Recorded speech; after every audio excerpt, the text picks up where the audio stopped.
starting up. Go on the other side, just to get it started. And watch, get the hand out of the way just in case it does.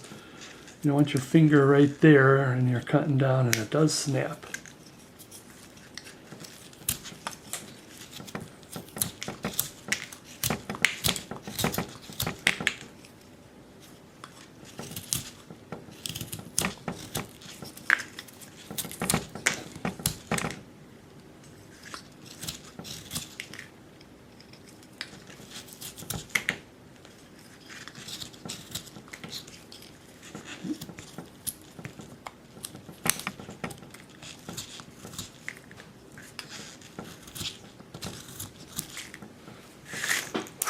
And I still don't need to be totally perfect at this.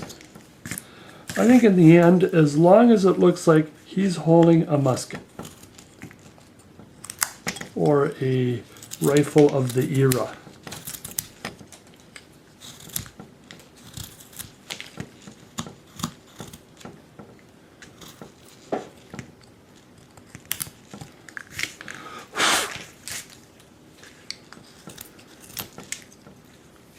That's kind of interesting. The interesting thing about you know, the Mayflower and the Pilgrims. I mean, generally it's the separatists who came out, the religious separatists, but they also others came out too that were not part of the group that believed in settling in America. So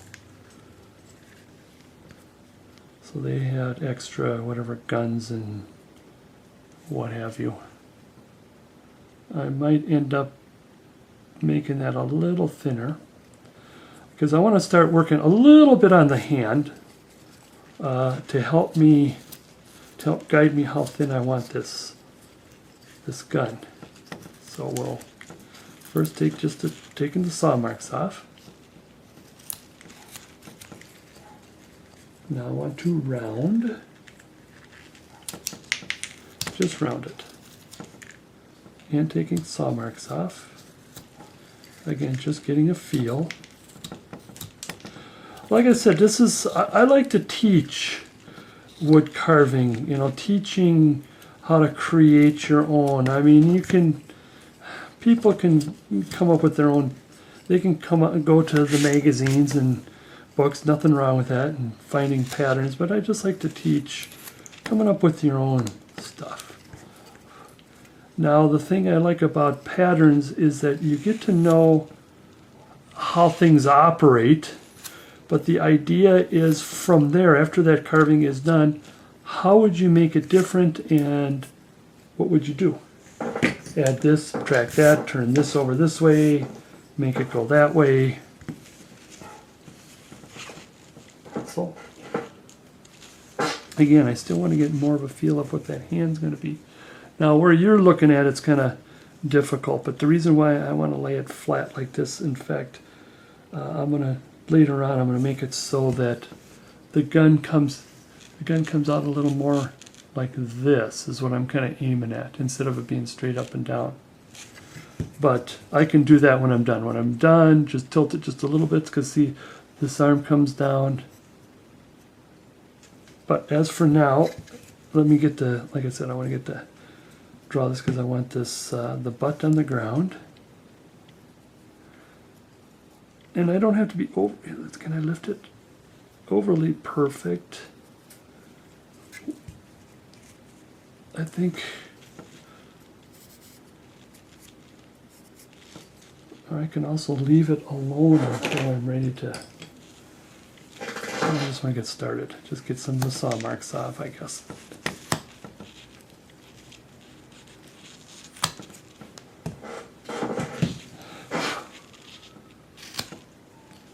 Because it is going to be trimmed a little bit.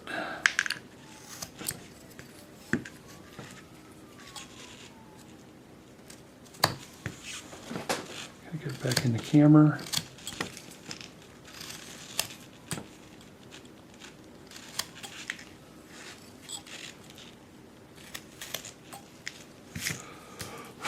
All right. I think that looks all right with the hand coming. I think I'll give it just one more swipe of I'll go around the hand. Oh yeah, that can, in fact, this side I can swipe a little more anyways.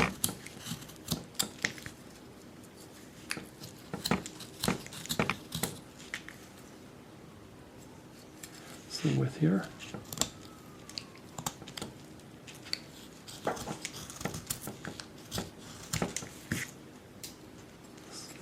Yeah, a little more on this side. Yeah, we're just kind of getting started with this gun, even before we can put the details in.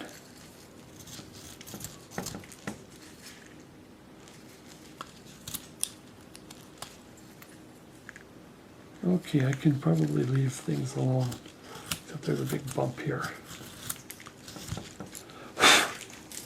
All right, I think that'll probably be good enough. I think as I do the hand, I'll be probably chopping more of this off. I just like to get it kind of in that direction now, for the sake of knowing how the gun will sit. Because what I'm kind of hoping is that whatever distance I have right here between the gun and where the fingers wrap around will be relatively the same or close to something like this. I mean, we don't want him to have one big claw hand and one tiny claw hand.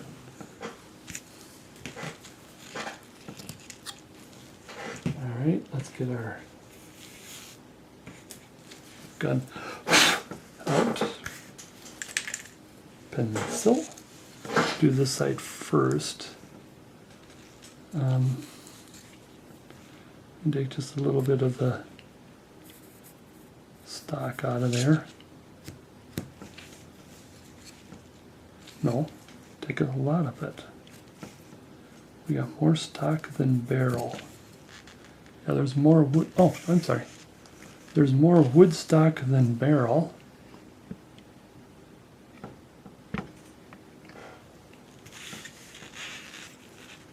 And then there's where the wood stock is. The other thing is this wood is, well, you want to have a knife sharp enough that it just gives it a clean cut. The thing is, it's so clean, it's shiny, and where I'm sitting, it's hard to see when I'm drawing here. The reflection is just right on my eye. So if it looks like I'm going crazy here, that's the reason why I can't see. Put my sunglasses on. I don't know, how's it with you? There's it too shiny. Now here, this is going to be kind of odd here. This is going to come around like this. And then this is going to be, as I recall, the flintlocks, this is on this side. Like I said, then this is all going to go away. I might be, yeah, because then there's your, there's where you put your little, well, they didn't have caps in those days. Yeah, just when you hit the, you put a little powder there. So it's going to be sort of like this. I'm going to have to take some of this off. And then I'll leave that for now. And here he's got a little more extra. You can leave it like that or put a little at the extra design here. I'm going to leave it like that. Here there's more to it or less to it, whatever. And okay, I think I am good on this side because the flint is going to be something. I don't know. We'll get to it. Flip her over.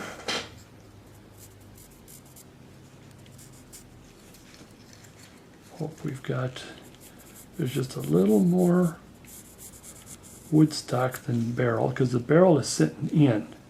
So when you're done, this is just going to be mostly a you know, a concave, convex, parabola, I don't know, whatever, instead of it be perfectly around. Same here. Whoops. Now I'm not sure because this is going to go away. And because you have this metal here, what they do is they're going to, I think they put screws through there. I know that's what a lot of the old, more recent guns. So they'll put the screw through there so the metal plates will clamp to each other. All you people who know your old guns are saying, no, no, what's the matter with you? No. So I'm just gonna go. Should have maybe done a little more research. If this was realistic, this would be, you know, I'd be doing more research or whatever. I'm just taking the gun that I got and you know, if this is sitting on your Thanksgiving Day table, I don't know, maybe a good conversation started for some people who do know their guns and say, no, no, no. Take my V-tool. Now I'm going to start here, and since the wood is going to be coming out more and the metal is going in more, I'll take my V-tool and I'm going to take and cut away from the wood stock into the barrel.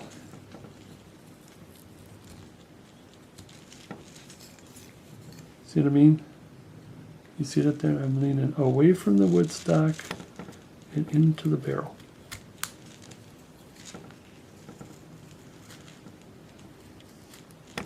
And I'm being careful because I see that I am cutting towards me, so I want to be very careful. I'm away, so I don't have to be as careful, but same with this side. You could probably see it now. I can't see the line very well because the chisel's in the way, where you probably could see it a lot better if I'm screwing up or...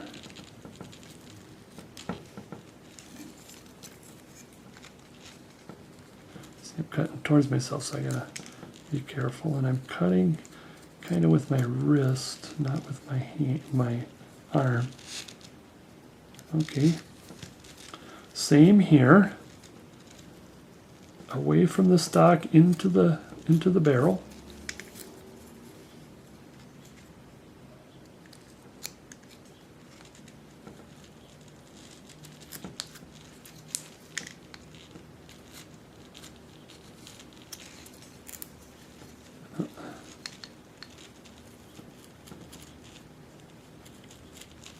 Okay.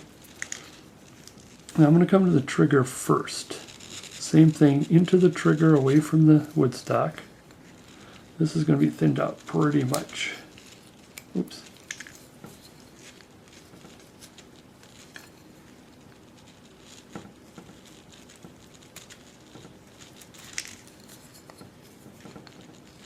That's way going to be thinned out. Now here, the plate, again, maybe away from the plate, this time and into the wood stock because the plate is going to be higher, but it's going to be just a plate. It's not going to, almost to the point where all you have to do is do this. This is probably almost enough, and then maybe when you thin the wood stock out a little bit, just enough to bring the plate a little higher. Oi, I slipped.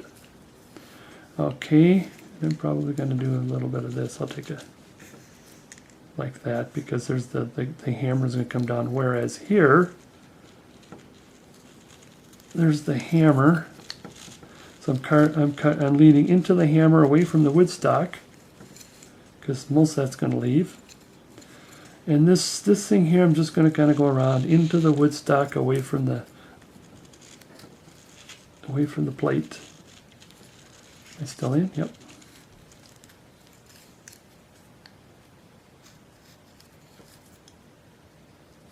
Now we're just, okay, now, whoops, now we're rolling. Knife. I wonder if I should be using my, I'm going to try my detailing knife. See if that'll help. Do a little extra stop cut into the barrel.